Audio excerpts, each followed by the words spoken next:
Olá, eu sou o Hernani e é um prazer estar aqui com vocês. Eu sou o criador da Waffle, que é a dona do The News, do The Business, do The Champs e de todas essas marcas que hoje se manifestam por meio de newsletters que você conhece e deve receber na sua caixa de entrada. Vai ser um prazer poder compartilhar com você um pouco do que eu enxergo para o mercado de mídia no futuro e do jogo da atenção. Atenção essa que eu já deixei aqui atrás uma isca para você. Queria prender um pouco sua atenção nesse início. Quem sabe quem é essa pessoa aqui atrás? Esse é o Mr. Beast.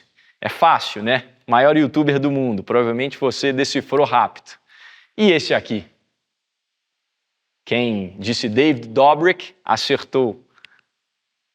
Esse, brasileiro, Álvaro, provavelmente você também conhece. Virgínia não tem como falar que não conhece. Talvez seja a maior aí do Brasil hoje em termos de influência nessa economia da atenção. Cazé, acho que bate de frente com a Virgínia também. É outra figura super conhecida atualmente pelos públicos dos mais variados nichos, faixas etárias e tudo que você puder imaginar. É um cara que mudou e está transformando a nossa indústria aí de entretenimento. Depois do Cazé, agora eu vou passar um pouco para a velha guarda.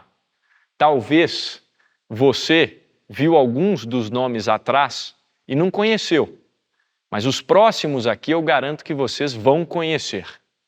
Esse é o Faustão, todo mundo conhece. Zeca, também. Ratinho.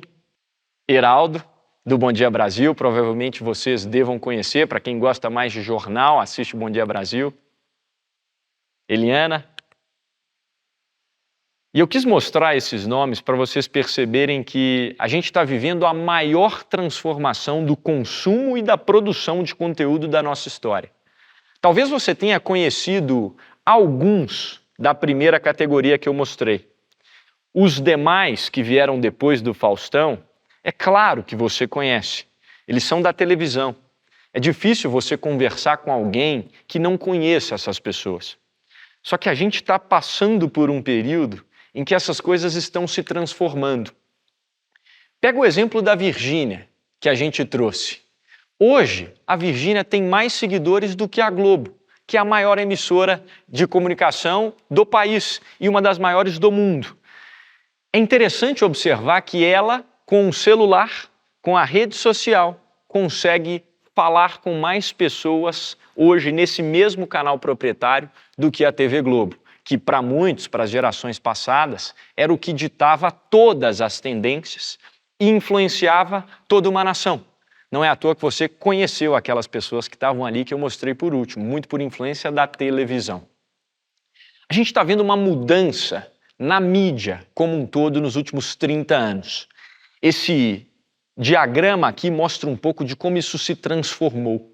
Se antes você tinha a mídia impressa, em que uma pessoa ou um editor era responsável por dizer a verdade, com poucos outlets, ou seja, poucos grupos ou poucas empresas capazes de mandar informação para as pessoas, seguindo política séria, seguindo restrições e uma burocracia grande, em que o editor muitas vezes é supremo, hoje isso se transformou. Na parte de baixo, você tem hoje o que a gente está vivendo. A gente tem social media, né, as redes sociais, crescendo cada vez mais nas mais diversas plataformas. A gente tem o momento, a era do jornalismo feito por pessoas comuns. Uma pessoa que está na Ucrânia consegue tuitar em tempo real e o mundo inteiro fica sabendo do que está acontecendo sem que haja necessidade de um repórter esteja lá. Isso é muito interessante.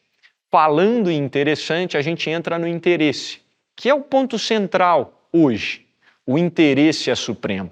Se eu não conseguir prender o seu interesse aqui, você vai procurar outra coisa para assistir, para fazer.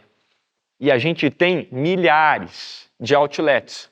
Todo mundo que tem um smartphone hoje é capaz de criar conteúdo. E o usuário escolhe, dentro dessa mudança, quem ele quer acompanhar, baseado no seu interesse e naquilo que é mais conveniente. A mídia está passando por essa transformação. E a gente está no maior momento de transformação, em que você que está aí me assistindo consegue criar um império de atenção e de conteúdo. Assim como eu fiz, estou fazendo, na verdade, vou contar um pouco mais para você para frente. Mas antes disso, queria trazer uma linha do tempo da mídia, para a gente voltar um pouco e entender de onde a gente veio e um pouco do para onde a gente vai. Eu gosto de dizer que essa apresentação aqui tem um objetivo: responder à pergunta: como as pessoas vão consumir conteúdo no futuro? Esse é o título dessa apresentação. E a gente precisa olhar para trás para entender como é que isso será feito lá na frente. 1808 a gente tem o nosso primeiro jornal. A coroa portuguesa trazia para o Rio de Janeiro a primeira publicação impressa feita em território nacional, com as principais informações de Portugal e do Brasil para as pessoas ficarem cientes. Durante muito tempo foi o jornal que reinou. E o jornal reinou como a única fonte de informação da população. Então, de 1808 até 1922, quando a gente teve a ascensão, o nascimento do rádio, a gente dependia do papel impresso, dos jornais, das editorias. Veio o rádio e começou a falar as notícias, especialmente do governo, em áudio. E aí alguém teve uma bela ideia de falar: puxa, eu acho que a gente podia fazer algum comercial aqui. A gente podia trazer algum anúncio de um produto específico e mostrar para essa audiência que está aqui, ouvindo, nos acompanhando pelo rádio. Passou um pouco mais de tempo, em 1950, televisão chega ao Brasil.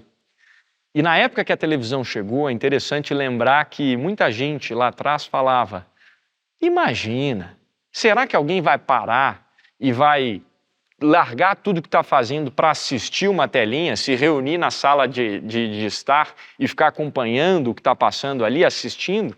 De jeito nenhum. O rádio é bom porque eu consigo lavar a louça enquanto eu estou ouvindo o rádio, eu consigo estar no trânsito, eu estou ouvindo, estou acompanhando. Estavam errados. A televisão dominou e fez uma disrupção imensa na indústria inteira. E os anúncios na televisão começaram a se tornar cada vez mais frequentes e mais valiosos, porque a atenção era melhor do que a do rádio. Melhor em um determinado sentido, porque hoje a gente sabe que cada mídia tem seu formato específico. Mas é importante entender como essa transição aconteceu do texto, depois para o áudio e depois para o vídeo, né? Audiovisual. A televisão reinou por muitos anos, até que em 1990 uma coisinha chamada internet apareceu. E quando essa internet apareceu, as pessoas começaram a entender e criar possibilidades dentro desse ecossistema que permitiam interações. E aí começam a surgir as redes sociais. Em 2004 vem o Orkut, em 2005 vem o YouTube, em 2007 o Twitter e o Facebook, em 2010 o Instagram, que joga o Facebook por uma categoria diferente. O Instagram cresce muito com imagens, depois ele cresce com vídeos, reina por um bom tempo, vem pandemia, e na pandemia dois fenômenos são marcantes aqui que eu ressaltei aqui. O advento das newsletters, na qual coloquei o The News como uma grande propulsora desse mercado no Brasil, e o advento dos podcasts, que ficaram mais conhecidos e viralizaram no período que a gente estava em lockdown em casa. Claro que ambos os formatos já existiam, mas eles não tinham a atenção que eles passaram a ter em 2020. Em 2022 eu coloco como grande boom do TikTok, apesar de desde 2020 ele já está começando a crescer nas gerações mais jovens, mas em 2022, no ano passado, a gente começou a perceber que ele rompeu as barreiras das dancinhas, ele rompeu as barreiras apenas daquela geração inicial. Em 2023, mais rápido ainda, a gente vê um fenômeno engraçado chamado Threads, que vem do grupo Meta para tentar bater de frente com o Twitter, e a gente viu o que aconteceu. Esse foi um fast forward rápido e simples da história da mídia. Claro que eu posso ter deixado passar alguma coisa, não quero desrespeitar nenhuma instituição ou ninguém que eu não tenha colocado aqui, mas acho que dá para a gente ter um contexto de como as coisas mudaram. E tem dois pontos interessantes aqui. Se você pegar todos esses anos, a gente pode perceber que o objetivo permanece sempre o mesmo. Independente do formato, um produtor de conteúdo em 1808 e em 2023 consegue fazer as três mesmas coisas. Ele pode informar, ele pode entreter ou ele pode educar. Pensa no seu influenciador favorito hoje, ou em um canal de televisão, em um jornal. É difícil tentar colocar alguma outra coisa além desses três objetivos que essa pessoa faz e produz. Você cria conteúdo para essas três finalidades: educação, entretenimento ou informação. Isso não mudou de 1808 até 2023. Tudo se resume a isso. E teve outra coisa que também não mudou: o formato. Texto, áudio e vídeo. Lembrando que vídeo, um parênteses, também tem imagens. Mas texto, áudio e vídeo. Não mudou muito. Sempre foi assim, independente do tempo que se passou. Volta lá atrás para a gente justificar essa mudança com números, essa mudança no poder da mídia. Pega a linha do tempo e pensa nos meios tradicionais da televisão. A audiência combinada dessas personalidades que eu coloquei hoje nas redes sociais, ela beira a casa dos 40 milhões.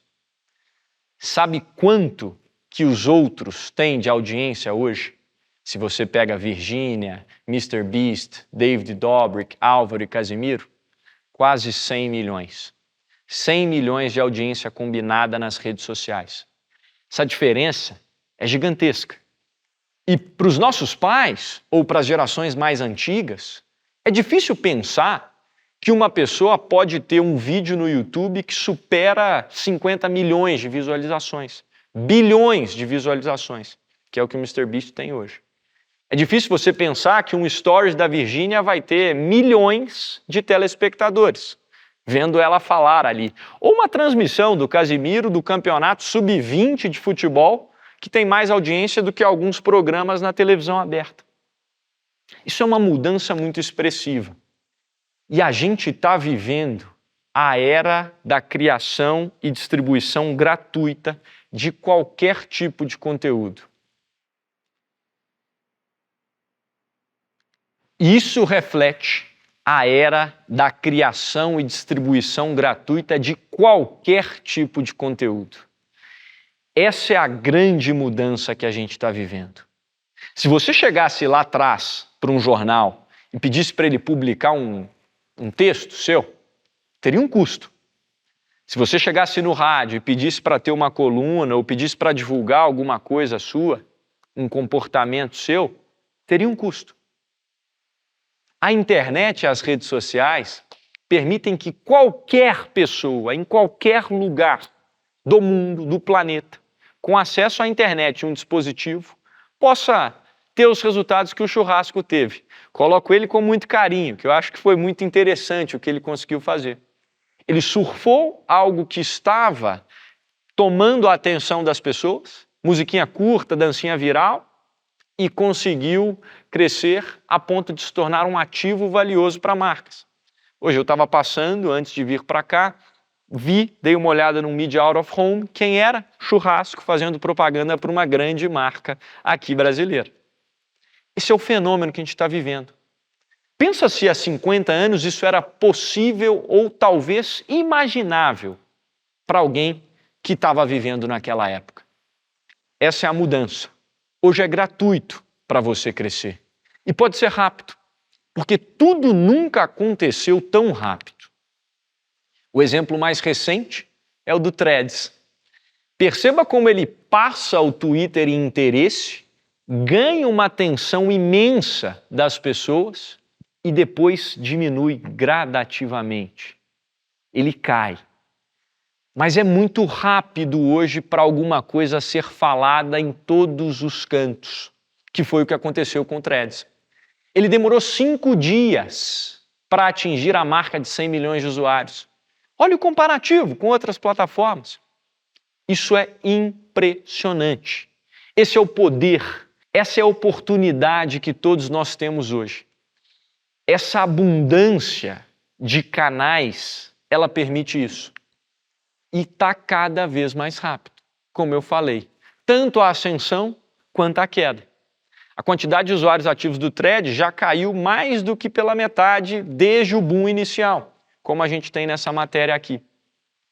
E aí volta na linha do tempo para a gente mostrar exatamente aquele diagrama novamente. People News, as pessoas podem produzir conteúdo, milhões de pessoas podem fazê-lo, o interesse do usuário é supremo e isso é o que dita o que vai para frente e o que não vai.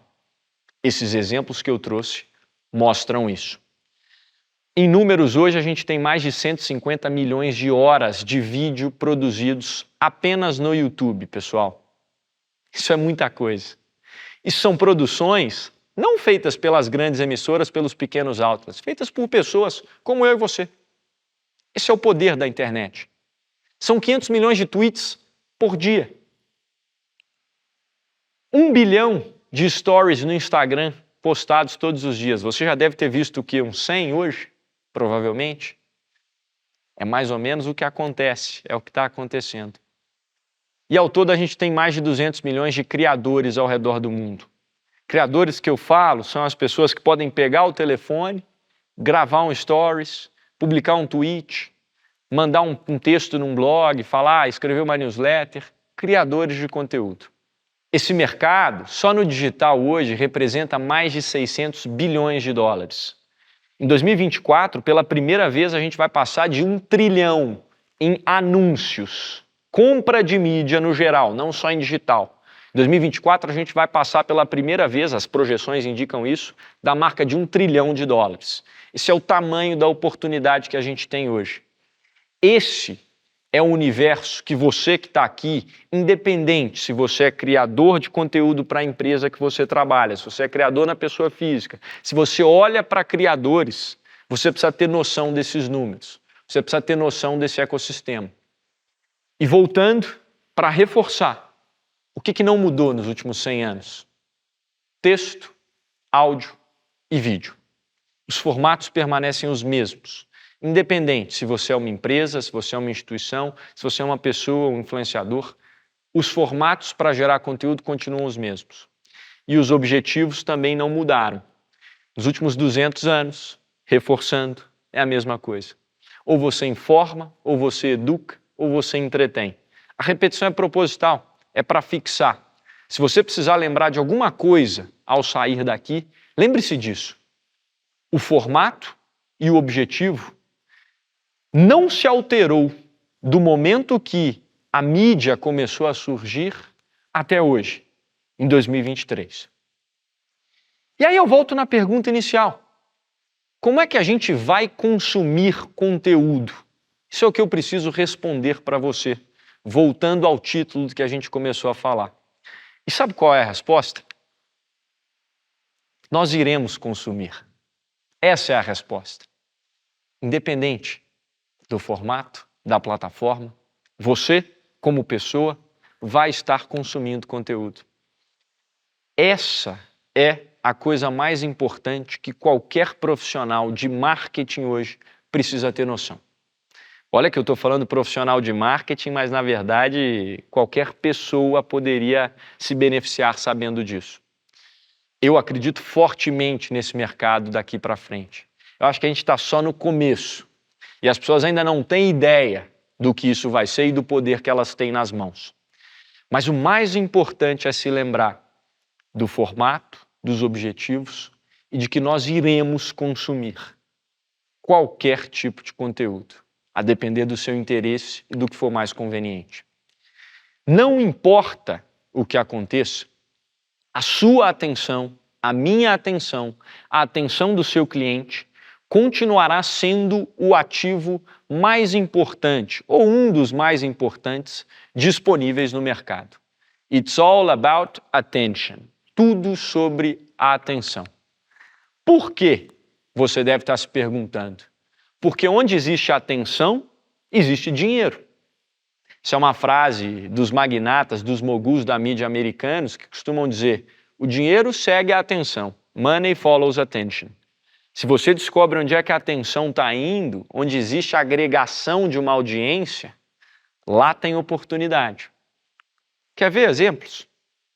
Por que um dos maiores bancos do planeta, dos Estados Unidos, compraria uma página chamada The Infatuation, que cria conteúdos de review sobre restaurantes? Começou em Nova York, depois expandiu para os Estados Unidos inteiro. Por quê? Por que um banco compraria esse tipo de negócio? Um negócio de conteúdo, review de pratos. Esse restaurante é legal, esse é melhor, o prato aqui é ótimo, peça esse drink. A resposta está no QR Code. E você pode aprofundar nesse case para entender. Mas eu quero deixar essa pulga atrás da orelha. Por que o McDonald's paga com gosto 105 milhões em uma cota do Big Brother, por exemplo? Acho que não é pelo QR Code. Eu acho que não é pelo QR Code. Por que a influenciadora digital da Magalu é a mais seguida do mundo e eles investem milhões de reais de dinheiro todos os anos para que a Lu cresça cada vez mais? Essa é uma pergunta que eu tenho para você. Essa publi dela não custou barato. É bem provável que ela tenha ganhado mais do que muitos influenciadores reais. Melhor dizendo, mais do que muitos influenciadores humanos. Ou melhor dizendo, não sei se eu não posso dizer se a Lu é humana ou se não é. Mas vocês entenderam a piadinha aqui.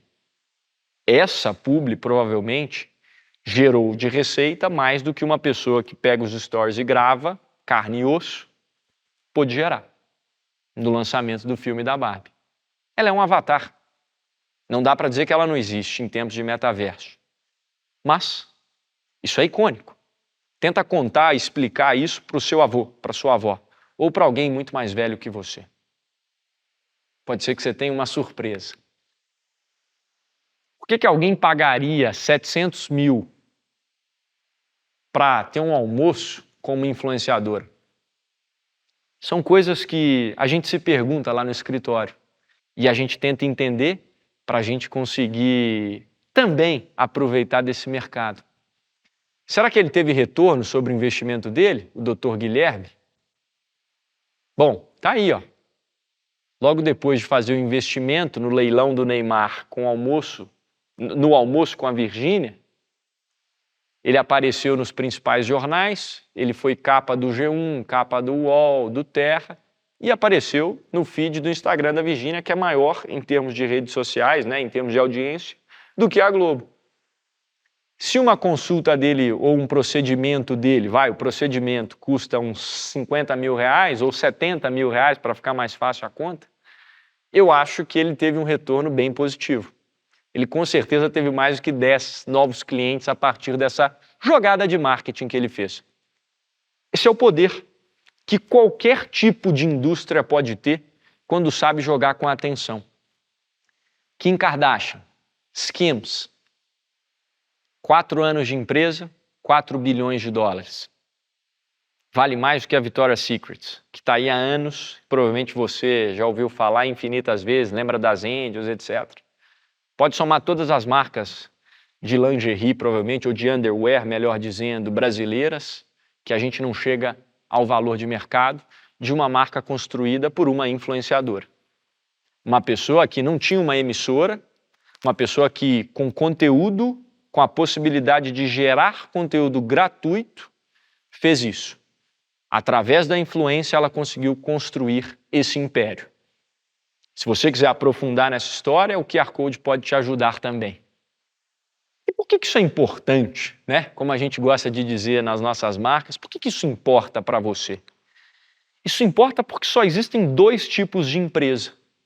Empresas que compram atenção ou empresas que vendem atenção. Pare e pensa. Hoje no seu negócio, ou você gera a atenção de pessoas e vende isso, vende esse ativo, ou você compra. Você vai para o Facebook, vai para o TikTok Ads, vai para o Mercado Livre Ads e compra a atenção das pessoas. 4 das 5 maiores empresas do planeta hoje estão no jogo da atenção. Vendem a sua atenção. vendem anúncios, espaços publicitários no digital. É interessante isso. Aqui não vende é do mercado tradicional. Pensa nisso. 4 das 5 maiores estão nessa economia. Estão olhando para a mídia, que é o que a gente está falando agora. Estão tentando perceber dia após dia como as pessoas estão consumindo conteúdo e onde a atenção delas está, para que aí elas possam também capitalizar. 4 das 5. Esse é o mercado, como eu falei mais cedo, e o tamanho do investimento projetado em anúncios em 2025. A gente vai passar a casa do trilhão. Isso é muito relevante, é a primeira vez que acontece. Anúncios digitais e anúncios tradicionais, não só no digital. Sabe por que isso acontece? Porque a maneira como a gente compra, graças à internet, mudou. Se antes a gente tinha compra, ou você atrai ali e compra num spam, num tempo muito curto, hoje a gente tem um funil muito mais alongado. Por quê? Porque existe uma abundância de oferta. Eu tenho, no mínimo, independente do seu setor, do seu mercado, eu posso dizer que você hoje deve ter no Brasil, no mínimo 5 empresas, estou jogando para baixo, que fazem a exata coisa que você faz. Mesma coisa. No mínimo 5. Tem mercados que tem muito mais. Claro, tem as exceções, mas aí é que faz sentido a regra. Mas puxa, hoje tem tanta oferta que se você pensar só em vender e ter um momento de compra ali do seu cliente, um momento transacional, isso não vai dar certo. Esse é um novo funil. Você tem que conquistar por meio da atração, você precisa chamar a atenção dessa pessoa, chamou a atenção, você começa a nutrir, para depois você converter, e isso não necessariamente envolve dinheiro. Pense em newsletter. Quantas empresas fazem newsletter? Elas convertem a pessoa, o e-mail dela ali, como um lead. Mas a pessoa ainda não comprou nada. Depois ela compra. Aí depois da compra vem o encantamento e para frente vem a indicação. Isso é super relevante. Quem entende isso hoje joga o jogo melhor.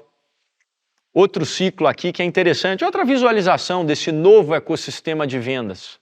Você transforma desconhecidos que hoje têm acesso, o conteúdo chega para todo mundo, faz um anúncio publicitário ali no Instagram, no Facebook, no TikTok, transforma esse desconhecido em um seguidor. Esse seguidor depois ele vira um comprador, que vira um consumidor frequente e aí começa a evangelizar o ciclo dele. Sabe quando o pessoal fala em comunidades? É isso aí. Você precisa alcançar mais pessoas, alcançar novas tribos, para que você atraia a atenção delas, faça com que elas se tornem compradoras e depois essas pessoas evangelizem outras pessoas dessa mesma tribo. Até que essa tribo fica tão grande que as pessoas já conhecem o seu produto, que vem outra e fala, nossa, interessante aquela solução ali. Legal essa newsletter que me deixa mais inteligente em 5 minutos. Quero assinar. E aí você vai rompendo essas barreiras. Mas tudo parte do quê? Da atenção. Onde é que seu olho está? É isso que a empresa tem que olhar hoje. E agora sim, quem é que está te falando isso? Não me apresentei no início propositalmente. Acho que a mensagem talvez seja até mais importante do que o mensageiro nesse caso. Eu sou o Hernani Ferreira Júnior, e lá em 1997 eu nasci, em Divinópolis, Minas Gerais, interior de Minas. Em 2004, eu tive a possibilidade de ganhar um presente, que era uma camisa de basquete. Camisa do Lakers, que é meu time do coração hoje, inclusive. E a partir dali eu comecei a enxergar uma outra oportunidade. Eu comecei a ficar fissurado pelo esporte. E eu me lembro de entrar de madrugada para assistir os jogos do Lakers no computador, arriscando até pegar vírus no computador lá de casa. Algumas vezes a gente teve que fazer limpeza do hardware lá para isso resolver. Mas eu queria assistir os jogos do Lakers. Quando eu não conseguia assistir os jogos porque era de madrugada, eu descobri uma coisa, ESPN americana, Sport Center americano. E aí eu passei a consumir esse tipo de conteúdo e me envolver com a língua. Bem jovem. Foi quando eu comecei a gostar. E eu deixo esse marco para mostrar que foi ali que meu interesse começou a ser despertado no quesito mídia. E a partir dali, várias coisas foram acontecendo na minha vida que me levaram para o caminho que eu estou hoje. Em 2014, eu tive a possibilidade de morar fora. Morei no Colorado, fiz um intercâmbio lá. Foi quando eu conheci efetivamente o termo newsletter. Lá pela primeira vez eu vi pessoas da minha high school assinando boletins por e-mail. 2014. Ok, o tempo passou, 2017 comecei minha primeira empresa, que era uma empresa, um marketplace de eventos que dependia de contato humano. Basicamente um Uber para freelancers. Se você queria trabalhar num bar, num restaurante, como garçom, como bartender, para ganhar um dinheiro extra, como freela, você podia fazer isso. Eu precisava de uma renda extra na época e tive essa ideia. Se você digitar no YouTube, aí você vai encontrar conteúdo sobre a freela. A empresa estava indo super bem, super bem, com um parênteses no meio. Lá atrás, eu vi que o mercado de audiência já era uma coisa interessante. Eu acompanhava alguns podcasts lá fora, nos Estados Unidos, de empreendedores que contavam a trajetória enquanto eles ainda estavam construindo. Em 2019, eu comecei o meu podcast, chamado EnConstrucast, em que eu contava a minha trajetória para o sucesso, enquanto eu ainda não tinha chegado lá, se é que eu cheguei. Mas eu contava isso e esse era o lema. Falava, puxa, estou empreendendo, posso compartilhar alguns desafios aqui semanalmente, sempre às segundas, para as pessoas se motivarem e entenderem como é que é a trajetória. Porque eu sentia falta de pessoas contando o caminho e não só o topo, contando a história depois como elas chegaram lá. Se você jogar no Spotify aí, você encontra também quase 90 episódios que foram gravados semanalmente. Eu tive a possibilidade de aprender bastante, conversar com pessoas super legais e está lá disponível até hoje. Essa é a beleza da internet. Meus filhos provavelmente vão ouvir esse conteúdo que eu gravei quando eu era mais novo. Mas ali eu percebi uma coisa interessante. Fecho parênteses. Continuei empreendendo com a Freela. Veio a pandemia. Pandemia em 2020, ela me trouxe o seguinte aprendizado. Você nunca pode deixar as circunstâncias externas falarem mais alto do que sua vontade de dar certo. Foi em 2020 que a Freela, que era a minha empresa, foi a zero. A gente tinha um faturamento considerável, estava crescendo, só que o negócio parou. Parou porque não tinha para onde ir. Se você precisa de movimento, o que você ia fazer? O negócio foi a zero. E naquele dia que eu voltei para casa numa terça-feira à noite, o lockdown estava decretado aqui em São Paulo, e eu lembro de ver o jornal, e o jornal me aterrorizava um pouco. Porque, claro, a gente não sabia o que ia acontecer. E eu fui dormir um pouco inquieto com a situação, sem entender muito bem o que estaria acontecendo, como é que seriam os próximos meses e anos. E aí eu percebi que o buraco era um pouco mais embaixo, que a pandemia não ia durar 6 meses, não ia durar 1 ano, ia durar mais do que isso, e a gente não ia ter contato em bares e eventos tão cedo. Continuei gravando o podcast e naquele momento eu vi que uma audiência forte é capaz de fazer com que você construa grandes coisas. Sabe por quê? Porque numa lista de 234 e-mails que eu tinha do podcast EnConstrucast, que eram os ouvintes, a gente tinha mais de 200 mil ouvintes, para vocês terem ideia de números. Comecei quando não tinha PrimoCast, não tinha... só tinha o podcast do Flávio Augusto e o ResumoCast. E o Nerdcast, era o que tinha no Brasil. Veio o EnConstrucast, pegamos um dos maiores níveis lá de ranking, etc. E eu tinha uma lista de e-mails que eu mandava materiais para quem quisesse. Claro, captação de audiência de leads ali, não tinha noção do que era aquilo. Mas essas primeiras 234 pessoas, que eu sou muito grato a cada uma delas, elas receberam o primeiro e-mail do The News.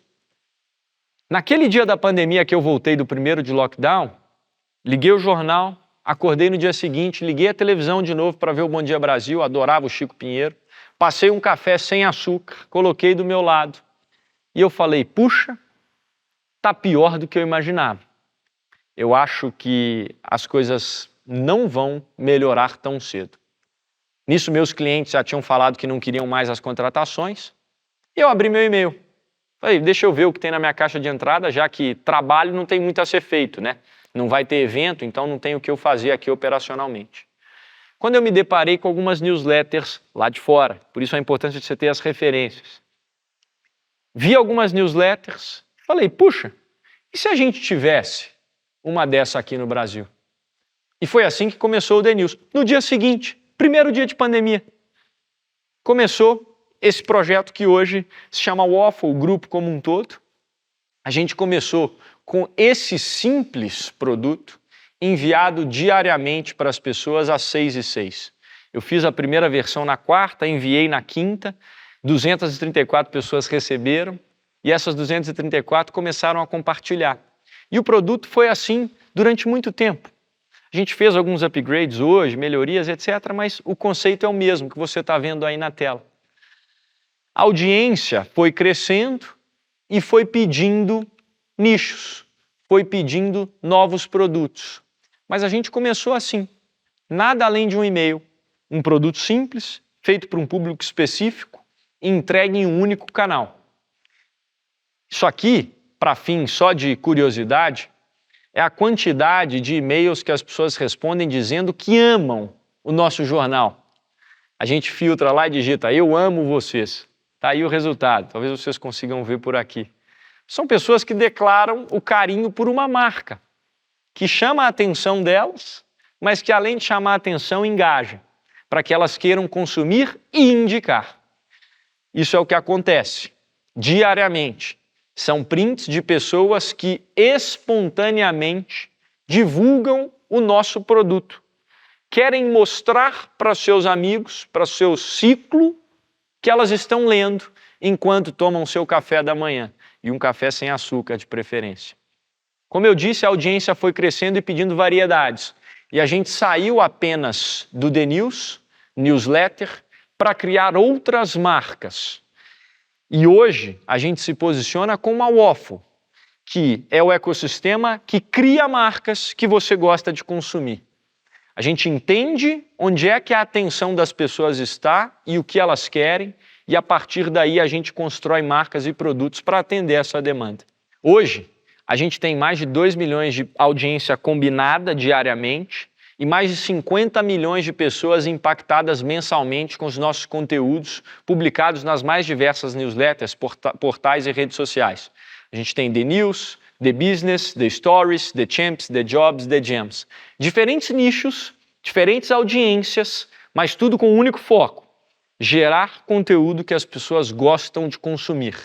Atenção, essa é a economia que a gente está, esse é o lugar que a gente está. Aqui algumas das pessoas e das personalidades que nos acompanham. A gente gosta de ressaltar isso para mostrar a variedade e a amplitude. Todas essas pessoas já interagiram com a gente de alguma maneira e expressaram carinho pelo nosso produto. Desde jogadores da seleção brasileira, que estavam lá na Copa do Mundo, até figuras bem conhecidas aí no mercado que a gente está, de marketing. Nizam, João Branco, a Marcela Ceribelli, a gente tem a Cris Junqueira do Nubank, que é super fã também, está com a gente aí, Silvia Abraço, Bernardinho do vôlei. Puxa, são infinitas as personalidades, eu seria injusto de querer trazer todas, mas ressaltei algumas aqui que possam ser interessantes para você conhecer, que estão aí lendo nossos produtos e consumindo nosso ecossistema de marcas. E a gente faz parte da rotina das pessoas. É um prazer para a gente quando a gente tem divulgações espontâneas assim, de pessoas que são renomadas no mercado, falando que o The News ou que a The Business, que a Waffle como um todo faz parte da rotina delas. E aí a minha pergunta para vocês é, desde quando é legal divulgar um jornal? 37, 38 mil vezes. Mais ainda, né? É o que aconteceu com uma das nossas leitoras. Ela indicou nosso produto 38 mil vezes para a comunidade dela. Na verdade, ela não indicou 38 mil vezes, ela divulgou algumas vezes e conseguiu 38 mil pessoas. Isso é muito interessante, porque é o que a gente percebe. Lembra da economia da atenção? Lembra daquilo que eu falei? As pessoas começam a gostar e depois elas se tornam evangelizadoras. Aqui alguns prints de comentários de redes sociais que mostram esse carinho, mostram essa vontade. E alguns dos anunciantes recentes que a gente tem hoje que compram essa atenção, que investem em atrair esse público que a gente tem. Dos mais variados setores, marcas que provavelmente você conhece, que você vê anúncios em outros lugares, mas que estão olhando para o nosso canal e falando, puxa, eu quero estar aqui também. Aqui tem uma audiência qualificada. Esse é o poder que a gente tem de contar histórias.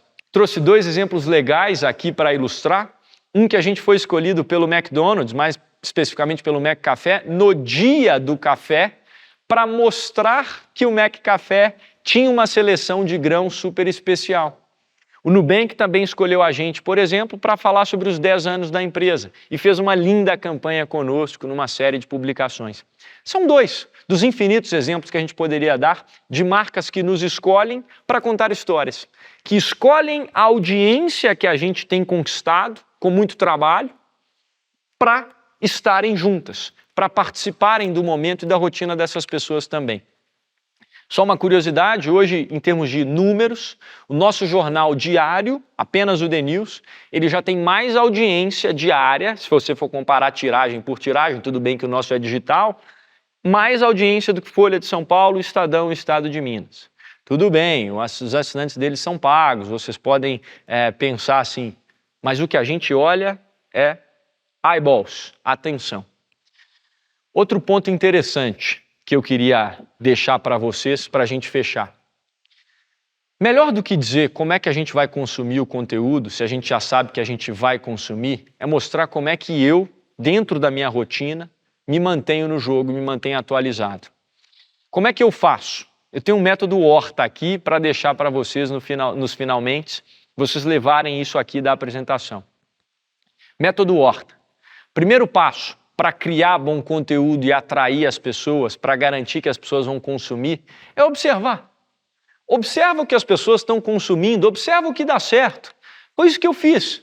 Eu comecei a observar como é que notícias eram contadas, lá fora, aqui, e comecei a observar mesmo, tudo, cada detalhe. Criei o meu próprio canal de televisão.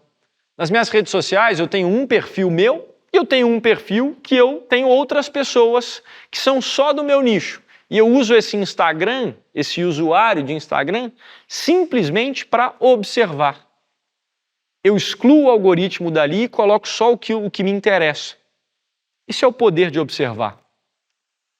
E aí uma coisa importante, valoriza o que está ao seu redor e construa com base no que você admirar. Se você está em dúvida de que tipo de conteúdo gerar, comece a observar. Observa e fala, puxa, eu queria gerar esse tipo de conteúdo. Legal, porque você admira, alguma coisa te atrai. Começa por aí. Depois de observar, uma coisa muito importante é rascunhar. O que é rascunhar? Esse exemplo aí. Esse é o primeiro rascunho do The Business, nosso caderno de negócio. Depois de observar, eu vi que daria para fazer alguma coisa legal ali, fiz um rascunho rápido, imaginei como é que ele seria, e hoje ele está aí. Uma edição patrocinada pelo Google, por exemplo, em que a gente falou sobre o mercado de podcasts. Esse é o nosso portal do lado. Observação, rascunho e depois você testa, faz a execução. O que é importante na hora de rascunhar, tá? Dica aí de criação de conteúdo. Seja rápido e não exclua nada, nada. Teve a ideia, escreve. Pensou em escrever sobre tal assunto, escreve. Não apaga, só usa o lápis, só usa a caneta. Não rabisca nada. Depois você filtra. E não saia do lugar sem antes tomar uma ação. Isso é curiosidade pura. Eu sempre gosto de fazer isso. O que eu penso? Puxa, se eu tenho uma ideia, eu preciso tirar ela aqui minimamente do papel, rascunhar, antes de eu sair daqui. Isso é um truque muito bom. Porque senão depois você deixa para depois, você fala, puxa, o depois acaba virando nunca. Isso é uma dica. E aí depois de você rascunhou, você não precisa ter medo de testar. Testa. Por isso o palhacinho. Se você entrar aqui nesse QR Code, você vai ver a primeira edição do The News. Você vai ver a primeira edição escrita por mim, que não sou jornalista, e escrevi. Perdoe os erros de português, inclusive, mas eu precisava testar. E está aí a prova. Essa é a primeira edição que a gente guarda com muito carinho, quando ela foi começada, lá em março de 2020. E eu agradeço sempre o Luiz, que é um dos leitores, que mandou esse print para mim no WhatsApp. Ele poderia ter me desestimulado, mas ele me estimulou. Ele falou, cara, ficou animal, parabéns, muito bom. E aí a gente continuou. Então isso é muito importante. Quando você estiver diante de um teste, seja dentro da empresa, seja um colega que te apresentou, seja a pessoa que incentiva, não seja a pessoa que destrói. Talvez seja uma coisa grande que está surgindo. E não sou eu que digo que você tem que testar. Mark Zuckerberg é um evangelizador disso e ele fala, se você não tiver vergonha da sua primeira versão, como eu até tenho um pouquinho dessa aqui que eu te mostrei, talvez você esteja demorando demais para lançar. Então, acho que isso é super importante. E por último, o último passo do método Horta é aprimorar. Se você já observou o que é legal, o que você admira, já rascunhou aquilo que você pensou e testou, é hora de aprimorar. O mais difícil você já fez. Aí é só o trabalho constante de ir melhorando essa produção de conteúdo. Aqui, se você escanear, você vai encontrar a edição do dia de hoje do Denilson, no nosso jornal, que melhorou bastante desde então. No primeiro dia não tinha patrocínio, ele era mais feio, mas tá aí. Eu precisava começar. É isso que eu quero te estimular hoje a pensar. Na prática, como é que esse processo acontece hoje? Aqui é um plus para você. Como é que a gente faz isso dentro do escritório hoje? Hoje a gente pega, semanalmente, várias newsletters do mercado e as nossas também, e a gente vai comparando número de caracteres, várias coisas que a gente pode otimizar. É um trabalho de ir costurando mesmo, e por isso o emoji, de ir aprimorando. É dia a dia, vai melhorando sempre. Esse é o método Horta. Observação, rascunho, teste e aprimoramento. É assim que eu me mantenho no jogo. É assim que eu consigo prever como as pessoas vão consumir conteúdo no futuro. Volta na linha do tempo. Os grandes criadores de conteúdo sempre fizeram isso. Eles foram capazes de observar o que existia e construir a partir disso. Isso é muito importante, porque dessa maneira, pouco importa como é que será o futuro. Porque o maior segredo não é tentar prever, e sim observar, dedicar a sua atenção para aquilo que você acha que pode ser interessante, para aquilo que te atrai, porque a partir dali você entende o comportamento de uma audiência específica, de um nicho específico e consegue criar para essas pessoas. O primeiro passo é começar por aí. Observa essa mudança, observa esse shift. Olha o seu influenciador favorito, tenta entender o por trás dos conteúdos que ele posta, por que ele faz isso, por que ele faz aquilo. Isso é muito importante. E um dever de casa para vocês, que a gente publicou lá no nosso Twitter. Deixo aqui a pergunta. Por que será que o MrBeast, que foi com quem eu comecei essa apresentação, recusou uma oferta de $1 bilhão pelos seus canais do YouTube e suas companhias que são derivadas dele? Pensa nisso. $1 bilhão para um canal. E, claro, todas as adjacências dele. Deve ter alguma coisa por trás. Muito obrigado. Foi um prazer imenso poder dividir a sua atenção comigo. Espero que a gente possa se encontrar aí pela frente e que de alguma maneira isso tenha sido útil para vocês. Um abraço.